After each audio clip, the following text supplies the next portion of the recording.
हज़रत एक सवाल है, बेवजू कुरान शरीफ पढ़ सकते हैं या मोबाइल से भी कुरान शरीफ पढ़ सकते हैं या नहीं, और दुरूद शरीफ वगैरह जो मोबाइल में रहता है वो मिटा सकते हैं या नहीं। माशाअल्लाह, ये अभी जो है एक वहम फैल चुका है, बेवजू कुरान शरीफ पढ़ सकते हैं। तो बेवजू कुरान शरीफ छूना मना है ना। अल्लाह ताला कुरान मजीद में इरशाद फरमाता है कि इसको पाक ही लोग छू सकते हैं। कुरान करीम को छूना, कुरान के वर्क को छूना, जिल्द को छूना बेवजू ये नाजायज़ है। ज़बानी कुरान शरीफ बगैर वजू पढ़ सकते हैं। ऐसे ही मोबाइल में जो कुरान आप डाउनलोड करके रखे हैं वो भी पढ़ सकते हैं, बगैर वजू भी पढ़ सकते हैं। बाज़ उलमाए किराम फरमाते हैं कि ज़्यादा एहतियात ये है कि वो भी स्क्रीन में कुरान की आयत आ रही तो उसमें आप उंगली टच करेंगे, लेकिन हालात के मुताबिक हमारे अक्सर उलमाए किराम ये फरमाते हैं कि मोबाइल पर जो स्क्रीन है, शीशा लगा हुआ है, वो खुद एक गिलाफ है, इसलिए मोबाइल में बगैर वजू भी मोबाइल की आयत पर ऐसे उंगली रख करके आगे पीछे कर सकते हैं।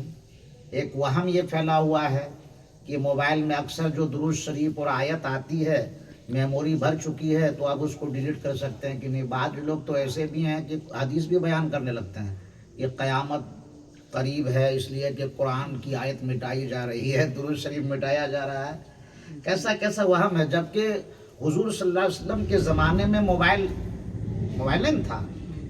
तो फिर इस मोबाइल को वहाँ जा कर के पेवस्त करना, अरे भाई हदीस शरीफ में तो ये है कि कुर्ब क़यामत जब सारे मुसलमान ख़त्म हो जाएंगे तो कुरान करीम उठा लिया जाएगा, क्योंकि मुसलमानों पर क़यामत नहीं आएगी।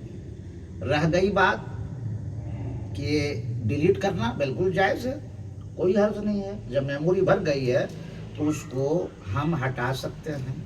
जैसे अगर हम पढ़ाने के दरमियान में कोई आयत यहाँ लिख करके बच्चों को समझा रहे हैं, अब हमको वो आयत मिटानी है तो उसको हम मिटा करके फिर दूसरी आयत लिख सकते हैं कि नहीं, जायज़ है, कोई हर्ज नहीं है। तो उम्मत को मुश्किल में मत डालो, ये उम्मत के लिए मुश्किल है। और अद-दीन युस्रुन, दीन आसान है। दीन को इस तरह आसानी से पेश करो कि इसमें कोई मुज़ायका ना हो, आदमी को अमल करने में दिक्कत ना हो। इसलिए मोबाइल में जो आयतें आती हैं, दुरूद शरीफ आता है, मक्का मदीना की तस्वीर आती है, तो वो जब मेमोरी भर जाए तो उसको डिलीट कर सकते हैं, उसको आप जो है मोबाइल साफ़ कर सकते हैं, कोई हर्ज नहीं है।